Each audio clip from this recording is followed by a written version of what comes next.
हर हर महादेव दोस्तों। ओम नमः शिवाय। आप सभी माताओं बहनों को हरियाली तीज की हार्दिक शुभकामनाएं। आप सभी पर माता पार्वती और भगवान शिव शंकर की कृपा सदा सर्वदा बनी रहे। आज की वीडियो में आप सुनेंगे हरियाली तीज की पौराणिक कथाएं।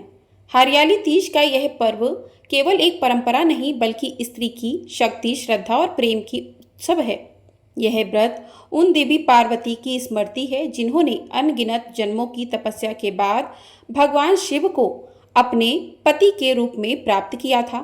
यह पर्व विवाहिता स्त्रियों के लिए सौभाग्य और कन्याओं के लिए शुभ जीवन साथी की कामना का प्रतीक है। आज की कथा एक ऐसी बहू की है जो इस परंपरा को नहीं समझती थी, परंतु समय ने उसकी सोच को बदला और फिर उसने जाना कि यह केवल एक व्रत नहीं बल्कि आस्था की अनुभूति है।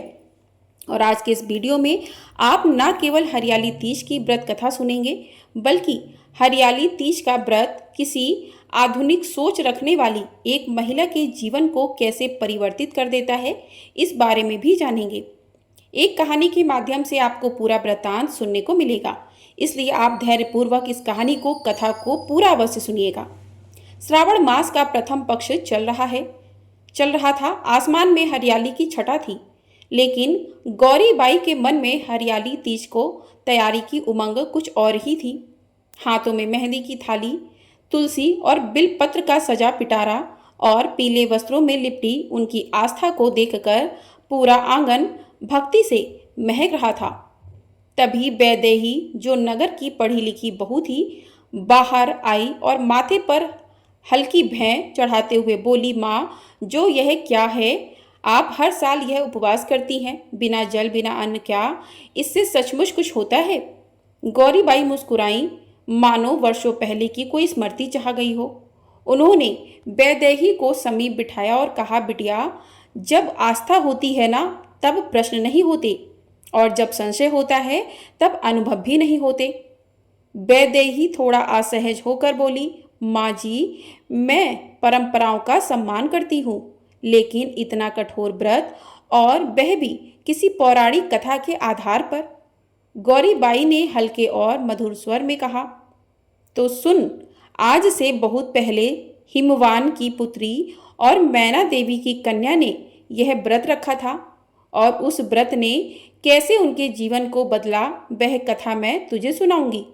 पर उससे पहले तुझे जानना होगा कि यह केवल भूखा रहने का नियम नहीं है, बल्कि यह व्रत नारी के आत्मबल, प्रेम और प्रतीक्षा का प्रतीक है।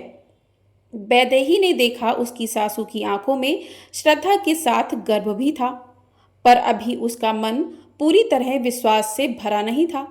लेकिन उसे नहीं पता था कि अगले ही दिन कुछ ऐसा घटेगा जो उसके मन की जमीन को पूरी तरीके से बदल कर रख देगा।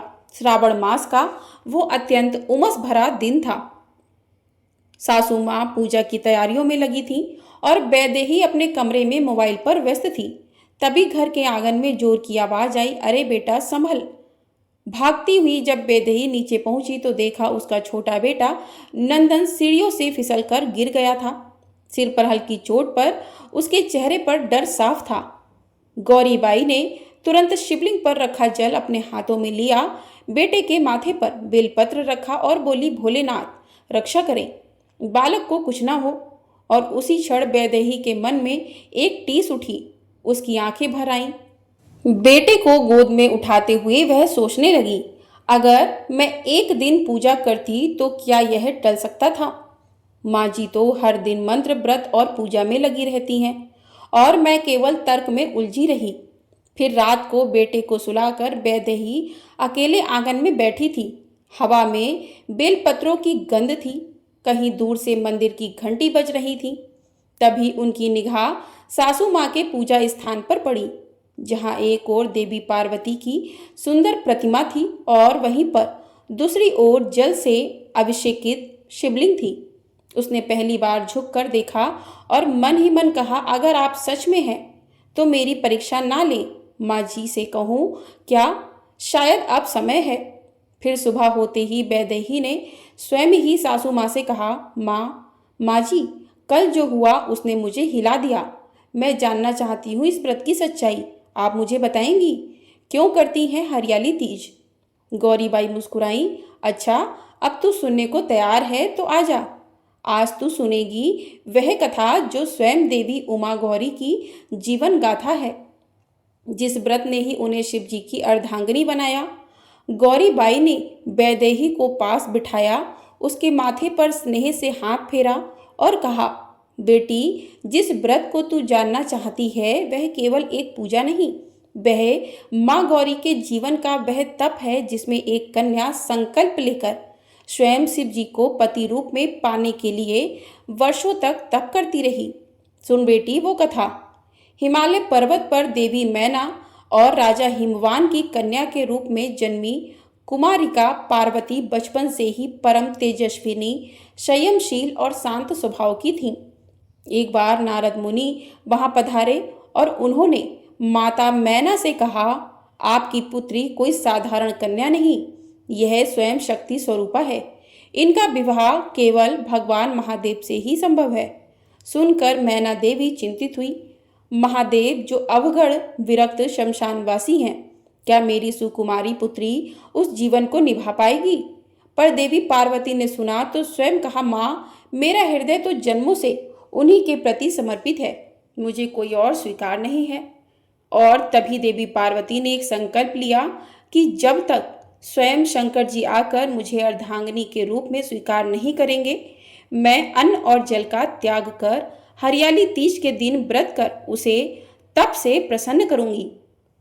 और तब मन में कठिन निश्चय कर माता पार्वती घने जंगल में चली गई। पहले उन्होंने केवल फलाहार किया, फिर केवल जल और अंत में सूखे पत्ते चबाकर उसी पर निर्भर रही। यह देखकर सभी देवता, ऋषि मुनि और यहाँ तक कि स्वयं उनके माता पिता भी चिंतित हो उठे। हरियाली तीज का दिन आया। वर्षा ऋतु में प्रकृति हरी भरी हो गई थी, लेकिन उस वन में एक तेजस्विनी तप में सूख रही थी, कठोर तप में लीन थी। तभी स्वयं नारद मुनि प्रकट हुए और बोले कि हे पार्वती, आज का दिन श्रेष्ठ है। यह हरियाली तीज है, जब नारी शक्ति अपने मनोवांछित वर के लिए उपवास करती है। यह व्रत सृष्टि की अग्नि जितना पवित्र है, इसे पूरी निष्ठा से करो, शीघ्र ही शिव जी तुम्हें दर्शन देंगे। फिर देवी ने उस दिन बेलपत्र, कुश और गंगा जल से एक मिट्टी का शिवलिंग बनाकर उसकी पूजा की और हाथ जोड़कर कहा, हे भोलेनाथ, यदि मेरा तप, मेरा समर्पण सच्चा है तो आप प्रकट हो। और तभी शिव जी ध्यान से बाहर आए। उनकी जटाओं से गंगा की धारा बह रही थी। उन्होंने देवी पार्वती की भक्ति को स्वीकार कर लिया और कहा, देवी उमा, तुमने जो वर्षों तक मेरे लिए कष्ट सहा वही मेरी सच्ची अर्धांगिनी हो सकती है। मैं तुम्हें पत्नी रूप में स्वीकार करता हूँ। और उसी दिन से हरियाली तीज का यह व्रत नारी श्रद्धा, संयम और सौभाग्य का प्रतीक बन गया। जो भी स्त्री इसे करती है उसे अखंड सौभाग्य, पारिवारिक सुख और इच्छित वर की प्राप्ति होती है। गौरीबाई ने कथा समाप्त की और वैदेही की आंखों में श्रद्धा उमड़ पड़ी। अब वह न केवल सुन रही थी बल्कि भीतर ही भीतर एक विश्वास से जुड़ चुकी थी। वैदेही ने अपनी सासू माँ से पूछा, माँ जी, फिर भगवान शिव और देवी पार्वती का विवाह किस प्रकार हुआ? किस प्रकार से सौभाग्य का यह उत्सव मनाया गया? तब उनकी सासू माँ ने कहा, कथा को आगे जारी रखते हुए कहा कि जब भगवान शिव ने देवी पार्वती को स्वीकार किया तब सृष्टि में हर्ष छा गया। देवता, गंधर्व, यक्ष, किन्नर सभी ने दिव्यवाणी से घोषणा की, आज सती रूपा पार्वती और योगेश्वर शिव का पुनर्मिलन हुआ है। यह केवल विवाह नहीं, शक्ति और शिव का समन्वय है, सृष्टि के संतुलन का पुनर्जन्म है। और फिर हिमवान और मैना देवी ने कन्यादान के लिए सारा ब्रह्मांड साक्षी बनाया। नंदी, पर्वत, ग्रह और नक्षत्र सभी ने यह अलौकिक और दिव्य विवाह देखा। स्वयं श्री विष्णु जी ने कन्यादान करवाया, ब्रह्मा जी ने यज्ञ संपन्न किया, सप्त ऋषियों ने मंत्रोच्चार किया और माता लक्ष्मी देवी, सरस्वती, सावित्री ने गौरी को सौभाग्य सामग्री अर्पण की। फिर भगवान शिव ने पार्वती जी के मस्तक पर चंदन और सिंदूर से मांग भरी और वही क्षण स्त्री के सौभाग्य का सबसे बड़ा प्रतीक बन गया। विवाह के उपरांत देवी पार्वती ने अपनी सखियों से कहा कि जो भी नारी इस व्रत को मेरी तरह श्रद्धा, संयम और प्रेम से करेगी उसे अखंड सौभाग्य, योग्य पति और प्रेमपूर्ण ग्रस्त जीवन प्राप्त होगा। यह व्रत केवल मेरी कथा नहीं है, यह हर नारी की श्रद्धा की परीक्षा है। और सखियों ने इस दिन को हरियाली तीज नाम दिया क्योंकि यह वर्षा ऋतु में प्रकृति के सौंदर्य, प्रेम और नवीनता के बीच संपन्न हुआ था। तब से इस दिन स्त्रियां झूले झूलती हैं, हरे वस्त्र पहनती हैं, मेहंदी लगाती हैं और देवी गौरी की कथा सुनती हैं। सास गौरीबाई ने जब यह भाग समाप्त किया तो वैदेही मौन थी, लेकिन उसकी आंखें बहुत कुछ बोल रही थीं। वो उठी, अपनी सासू माँ के कदमों में बैठी और बोली, माँ जी, आपने जो सुनाया है उसने मेरे जीवन को नया दृष्टिकोण दिया है। अब मैं केवल एक श्रोता नहीं, अब मैं इस व्रत की साधिका बनना चाहती हूँ। गौरीबाई ने उसे गले लगा लिया। तू भी अब सौभाग्य की उस परंपरा में जुड़ गई जिसे स्वयं देवी गौरी ने शुरू किया था। भोर की बेला थी, चारों ओर शांति और वातावरण में बेलपत्र और धूप और चंदन की सुगंध थी। गौरीबाई ने पूजा की थाली तैयार की, लेकिन इस बार उनकी आंखें वैदेही को ढूंढ रही थीं। तभी वैदेही हरे रंग की साड़ी, सजी हुई चोटी, हाथों में मेहंदी और माथे पर सजी हुई बिंदी के साथ आकर बोली, माँ जी, आज मैं भी यह व्रत रखूंगी। आप मुझे पूजा की सारी विधियां भी सिखाइए। गौरीबाई की आंखों में आंसू थे, लेकिन वह खुशी और श्रद्धा के थे। उन्होंने बहू वैदेही का हाथ पकड़ा और उसे शिव पार्वती की प्रतिमा के सामने ले जाकर कहा कि बेटी, यह व्रत केवल नियम नहीं है, यह विश्वास है, समर्पण है और नारित्व की शक्ति का प्रतीक है। जो इसे समझ गई वो गौरी बन गई। और फिर वैदेही का पहला हरियाली तीज व्रत प्रारंभ हुआ। उसने सुबह स्नान कर निर्जल व्रत का संकल्प लिया, मिट्टी का पार्थिव शिवलिंग बनाया, गौरी शंकर को फल, बेलपत्र, रोली, चंदन, हल्दी, चूड़ी, बिंदी और सुहाग की सामग्री अर्पण की। फिर हरियाली तीज की कथा सुनी, जिसमें भगवान शिव और देवी पार्वती की दिव्य प्रेम गाथा थी। और फिर रात को चंद्र दर्शन के बाद ही व्रत खुला। पूरे दिन उसने न केवल उपवास किया बल्कि मन से भगवान शिव और देवी पार्वती का ध्यान भी करती रही। वैदेही को ऐसा लग रहा था कि मानो उसके भीतर कुछ पिघल रहा है। भगवान शिव की तरह शांति और देवी पार्वती जैसी करुणा उसमें भी उतरने लगी। शाम को वैदेही ने पहली बार अपनी सासू माँ के पांव छुए और कहा, माँ जी, आज जो सुख मैंने अनुभव किया वह मुझे आधुनिकता में कभी नहीं मिला। आप जैसी सास का होना भी मेरा सौभाग्य का हिस्सा है। गौरीबाई ने वैदेही को गले से लगाया और बोली, अब तू केवल मेरी बहू नहीं, तू मेरी बेटी भी है। उस दिन से उनके बीच सिर्फ व्रत नहीं, श्रद्धा का रिश्ता बन गया।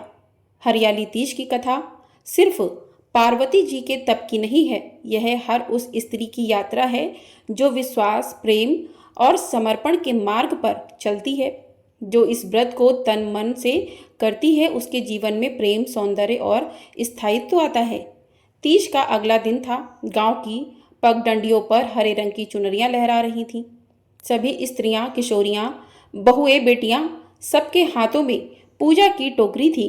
लेकिन इस बार एक बात नई थी। आज सभी किशोरियां, सभी युवतियां, सभी व्रती महिलाएं भगवान शिव और माता पार्वती की प्रतिमाओं का विसर्जन करने आई थीं। और इस आयोजन की अगुवाई कर रही थी वैदेही। गौरीबाई ने सबको बुलाया और बोली, बेटियां, बहुएं, इस बार हम हरियाली तीज केवल अपने लिए नहीं, पूरे गांव की समृद्धि के लिए मनाएंगे। जो शक्ति हमने कथा में सुनी है वही शक्ति हम सब में है। अब हमें उसे जागृत करना है। फिर गांव के बाहर एक शुद्ध तालाब में सभी ने मिलकर अपने द्वारा पूजित भगवान शंकर और देवी पार्वती की प्रतिमाओं का धूमधाम से विसर्जन कर दिया। इसके बाद अगले साल फिर से हरियाली तीज रखने का सौभाग्य प्राप्त करने की भी कामना की। सभी ने गौरी गीत गाए। वैदेही ने सबसे पहले पूजा की थाली उठाई और माँ गौरी को प्रणाम करके धन्यवाद किया। सभी बहनों ने मिलकर एकता की माला पिरोई। ना जात, ना पात, ना छोटा, ना बड़ा थी तो केवल श्रद्धा सबके मन में। गांव की बुजुर्ग महिलाएं बोली, ऐसा उत्सव तो वर्षों बाद देखा है। जब स्त्रियां एक साथ श्रद्धा में जुड़ती हैं तब सृष्टि भी मुस्कुराती है। विसर्जन के बाद वैदेही ने सभी के सामने हाथ जोड़कर कहा, बहनों, इस व्रत से मैंने केवल सौभाग्य ही नहीं पाया बल्कि सच्चा अपनापन, जीवन में संतुलन और भगवान से जुड़ाव भी मिला है।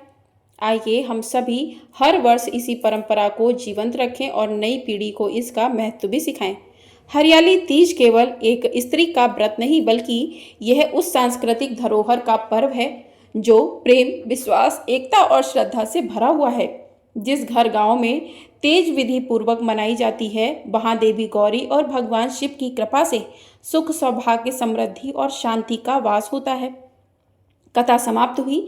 सभी प्रेम से बोलिए हर हर महादेव। ओम नमो पार्वती पतये हर हर महादेव। तो प्रिय भक्तों, इस प्रकार से हरियाली तीज की कथा पूर्ण हुई। आपको वीडियो पसंद आई हो, वीडियो को लाइक कर दीजिएगा। चैनल पर नए हैं तो चैनल को भी सब्सक्राइब कर लीजिएगा। आपको हमारे चैनल पर इसी प्रकार से सावन की कथाएं सुनाई जा रही हैं। हर हर महादेव।